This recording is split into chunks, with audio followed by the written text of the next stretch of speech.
And in my playbook tonight, the 1st Battalion of the President Obama's 30,000 troop surge is starting to arrive in Afghanistan. But we haven't heard much about the president's plans for those troops when they return home from the battlefield. Joining me now is the founder of the Iraq and Afghanistan Veteran of America, Paul Rieckhoff. Paul, good to have you on tonight.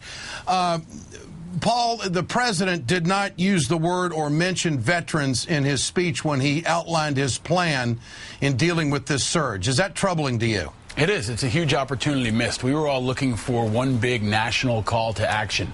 And what better nonpartisan call to action is there than supporting our veterans? He could have talked about how folks could have volunteered at the VA hospitals. He could have talked about how they could have supported veterans charities around the country. He could have talked about how they could have volunteered in their local community to help military families. And I think he really did miss a historic opportunity to bring the country together at this pivotal time around a really urgent issue. And going into the holidays, it would have been perfect. We need everybody to focus on veterans issues, no matter how they feel about health care or any of these other partisan issues that are bouncing around Washington. Was that the place to do it at West Point, you think? Oh, yeah. I mean, if you wanted to talk about a big change and a big difference from Vietnam, how about talking about the fact that we're going to focus on supporting veterans this time? Yeah. Much better than we did on Vietnam. I think every cadet in that stadium would have stood up and applauded that. All right. What's happening with the GI Bill? We've been getting some communications from some veterans who are going to school and not getting their tuition paid for. What's happening there? Well, the VA has really struggled to implement this historic GI Bill. It's a great benefit online of what we did after World War II, where everybody who served can go to college, but they're really choking on it right now. As of today, you got almost 60,000 veterans